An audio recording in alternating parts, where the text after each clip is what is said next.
Today I am out here by what will be one of my gardens before too long. The weather is warming up. It is gorgeous, and I thought that I might talk to y'all out here today. So what I'm gonna do is I am going to somewhat read an old blog post of mine that I wrote a couple of years ago and expand on it a little bit, but this one is to the mothers. As mothers, we have such a huge, important role in life. I should mention real quick before I get into this that you will hear what sounds like a child screaming in the background. That is going to be goats. They're way over there, but a few of them can see me. I thought I was out of eyesight, but I guess not. And if you hear a scream, that's a baby goat. Okay. We have such important roles, and sometimes I think we get lost in the mundane, we get lost in the day-to-day, we get lost in the chaos, and I just want to talk a little bit about our roles and the importance that the mother has in the role of not just taking care of the household, but bringing peace and calm and joy to the family. So I'm going to start with a couple parts of my blog that I wrote, and then we'll talk about it. The very first section I have labeled as teacher. Mother's role as a teacher. I put the verse Proverbs 1:8-9, and it says, "Hear, my son, your father's instruction, and forsake not your mother's teaching, for they are a graceful garland for your head and pendants for your neck." Teaching these precious children is a gift, our calling as mothers. God gave us these babies to raise to His glory, and it's so important to remind ourselves of that in the midst of the hard moments. Not only are we in charge of schooling our children, but in teaching them in every other way. I wrote this specifically to homeschool moms. We're to teach them to love the Lord, to respect their parents, to have good table manners, to be kind to others, to tidy their messes, to apologize, to say please and thank you. It's honestly quite overwhelming sometimes. Finding joy in this lifestyle, in this journey, creates a mindset where the work is no longer seen as a job. It's our mission, our goal in life, to love our husbands well and to raise our children well. Sometimes I lose sight of my joy in the mundane. It doesn't happen often, but when it does, I have to take a moment and remind myself why I'm doing this and what I believe God has asked of me. And then I put another verse here about strength. "But those who hope in the Lord will renew their strength. They will soar on wings like eagles. They will run and not grow weary. They will walk and not faint." Isaiah 40:31. So I am writing this to homeschool moms for the most part, and that's because that's my life. I'm a homeschool mom, and in my a little opinion, God gave these children to us. If you have a child, He gave that child to you and your husband. He didn't give that child to other people to raise, and with that comes a huge responsibility. And a lot of that, I think I'm going to go over that here in this next part. I haven't read this in a while. My next section I have titled Gatekeeper. Let's read that. As a mother, you are the gatekeeper of your home. And as homeschool moms, we have an advantage in that we have almost complete control over the outside influences our children experience. It is such a blessing. I choose what or if they watch TV, what music they hear, what kind of food they eat, what conversations they overhear, what books I allow into my home, etc. I am very mindful of their ages and personalities and what they should or shouldn't be exposed to or how sheltered they need to be. As homeschool mamas, I'm sure we've all heard the comments and questions from the well-meaning outside world. And the fact is, yes, raising my children like this is going to make them different, and that is entirely the point. It's hard work, but at the end of the day, I know that I'm doing the right thing. God gave this child to my husband and I, not the government, not the school system, not the grandparents, not a daycare. It is our responsibility to train up the children in the way they should go. Train up a child in the way he should go, and when he is old, he will not depart from it. Proverbs 22:6. I also wanted to add here that I have another post on something similar to being a gatekeeper of your home, similar to this, where I am saying that the children, I get to decide how exposed or how sheltered they're going to be. In that other post, I draw an analogy to the home that the mother is raising the children in to a greenhouse that is growing these delicate little plants. And I think that is an amazing analogy. I heard that somewhere. I don't think it was Elizabeth Elliot. I think it was somewhere else. But it was so spot on, because the home is like a greenhouse. You are raising these tender plants. They're not ready yet. They're not strong enough to withstand all of everything that the world is going to throw at them. You are growing them. You are strengthening them in your home, the greenhouse of your home, until they're ready to move out into the world. Anyway, I will put that post and this one I'm reading down in the description below if you're interested. Okay, so next we're going to move on to one that I have entitled Influencer. Another big part of being a homeschool mama is the fact that we are in constant contact with our children, and they watch everything we do. Not only are they learning from us as we teach them, but also from our example, our daily habits, our tone of voice, how we treat their daddy, how we speak about others, how often we're on our phones, what makes us frustrated, and so on.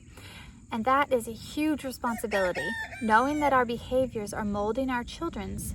But when we as mamas have joy, patience, and peace in our daily lives, it creates a wonderful world for these babies to grow up in. That is so important. And I don't know that mamas today realize the extreme influence that they have over their children in relation to how they're treating other people. If their children are listening to you yell at your husband, or contradict your husband, or just be outright mean, that's what they're learning, you know? And if they're listening to you on the phone with one of your girlfriends and you're gossiping about this other person and you're saying not so nice things, they're learning those things. And they're picking up on how we respond to others. Oh goodness. My peacock just flew on top of my car. Oh man, don't scratch it. In our home, I don't yell at daddy. I don't yell, period. Occasionally I have to raise my voice to get the attention of a child. I have never once yelled at my husband, and I don't yell at my kids to get them to do something. If I have to raise my voice, it's because there's other noise going on and they don't hear me. I'm not a yeller. I could very well be a yeller, but I have trained myself not to be a yeller. And things are very peaceful. And my children are pretty well behaved, in my opinion. They are very calm. They're very mild-mannered. They are a reflection of the way that they're raised. They're a reflection of their household. And so when the house is full of peace and calm and tranquility and joy, that's going to be reflected in the attitude of the children. The atmosphere in which they live influences their lives and their outcome. It influences the person they are becoming so much. One of the things that I hear from moms all the time, so they say, well, you can't fill from an empty cup. And I need me time. I need to go get my nails done. I need to go get my iced coffee. I need to go do my thing by myself, refill my cup, my time. And I think, in my personal opinion, that you need to change what fills your cup. This is just me. I think that your daily tasks and for fulfilling the things that you are supposed to be doing anyway should be what fills your cup. Should be what fills you with joy. And okay, let me read this. Okay, I have this under Homemaker. Our joy, our fulfillment can come from homemaking, Teaching our children is what should be filling our cup. Baking sourdough is my me time. Growing a garden to nourish my family is fun and rewarding. My time off is going out to feed the animals by myself, and I enjoy that. Productivity isn't something that should be looked at as a thing to need a break from. Our society views things differently than we once did. Enjoyment can be synonymous with productivity. In our society today, it's like in order to have a break, you have to not be doing anything, or to be doing something that's fun, that costs money, that's outside of the home, that's off. I need to go shopping, I need to go to Target, I need my iced coffee, I need all the cliches, of moms and what they go out and do for fun. And it's just my personal opinion that if you can find joy, if you can rewire your thinking to where productivity is enjoyable, to where feeding your family nourishing foods is what is filling you up. And I don't know, it's just, I think that if you can rewire your thinking, you'd find so much more joy in this life than you could even imagine. And it doesn't have to be gardening. Not everyone has space for that. Mine is gardening, making things grow, feeding my family good, nourishing food from the garden. I love that. It makes me so happy.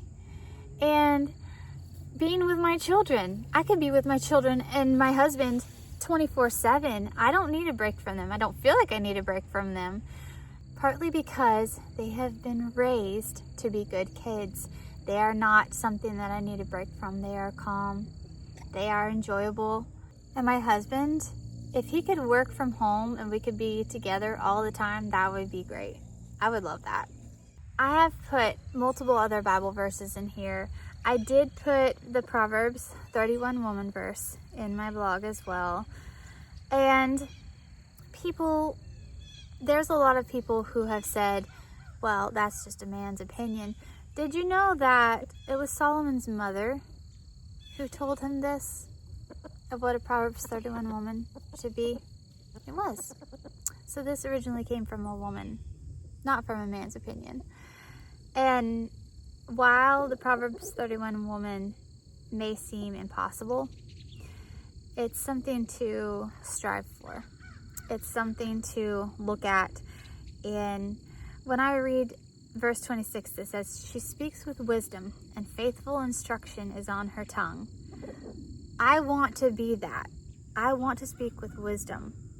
Okay, I want everything I say to be edifying and pleasing to God and wise. Wisdom is something that I pray for on a daily basis.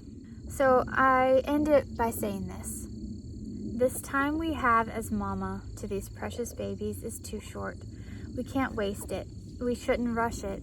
I want to savor it, to enjoy every second of their little songs and games. I know it's exhausting sometimes, the constant noise and messiness. It's easy to lose focus and spend each day living for nap time or bedtime. But those little voices will soon fade. That chubby hand won't always reach for mine. The toothless smile will be a distant memory. Hold on. And reading that makes me sad because I wrote this a couple years ago and my kids are even older now. And we've passed so much of that. The toothless smile, that's gone now. That's gone now. It makes me sad. So, my very last paragraph in this says, there's so much happiness to be found in this life. It's a choice we face daily to decide that our lives will be lived for His glory. And in everything we do, no matter how mundane, we can choose joy in each moment. I hope you're able to find joy in each moment.